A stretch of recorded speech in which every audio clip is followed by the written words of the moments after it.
On August 9th, 2024, the entire nation was shocked to know the news that a 31-year-old junior doctor was raped and killed at a state-run hospital in Calcutta. In the aftermath of that, many of the young junior doctors they have come to the streets asking and seeking for justice. Today, the Sessions Court in Calcutta found Sanjay Roy, the prime accused in the Arjika rape and murder case, guilty of the crime, but said that the quantum of punishment which he is going to receive would be delivered on Monday. In a closed door verdict, in camera verdict means closed door, nobody is allowed inside.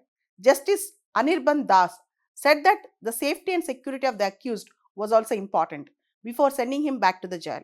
Almost 300 police were given as security to him today in the jail, and many common people in Calcutta today surrounded the jail complex. The entire court complex was cordoned off with 300 security personnel deployed amid sloganeering people outside. In this case, the prime accused Sanjay Rai defended himself. He said that he was falsely implicated in the case. The court is going to listen to him also. In this Arjika rape and murder case, Sanjay Rai might most probably get capital punishment or at least life imprisonment. Let us go inside and have a glance on the facts of the case. A 31-year-old junior doctor was raped and killed at the state-run Arjikar Hospital in Calcutta on August 9th, 2024. The victim's body was found in the seminar hall in that hospital. The incident led to the nationwide outrage and prolonged protests by junior doctors and common people in West Bengal and throughout India, demanding justice for and stronger security measures for doctors also. On the following day, that is August 10th, a man, a civic volunteer named Sanjay Rai, was arrested by the police and the accused Bluetooth was found in the incident place. Also, Sanjay Rai was seen in the CC camera footage entering the seminar hall with the device around his neck. In that rape and murder case, when people started saying that they don't have trust in Calcutta police, the Calcutta High Court gave the case to CBI.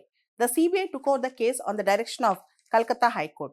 Then the Central Bureau of Investigation investigated the case and it have framed 45 pages charge sheet and it submitted the charge sheet to the court by listing almost 11 pieces of evidence against Sanjay Roy. The CBI has sought maximum punishment for Sanjay Roy. After the CBI submitting the charge sheet, the trial in the rape and murder case commenced in Kolkata court on November 11th, 3 months after the incident. The trial was completed on January 9th. The in-camera trial means completely closed trial commenced on November 12th and 50 witnesses were examined. The hearing in the case concluded on January 9th and today the verdict was delivered making the Sanjay Roy guilty of the crime.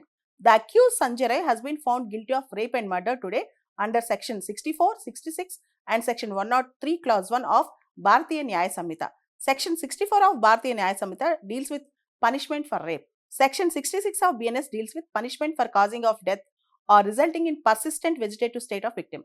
And section 103 deals with punishment for murder. In all the sections he was convicted and now on Monday we are going to see how much punishment he is going to get for this case. Maximum I think it is capital punishment or least it is life imprisonment.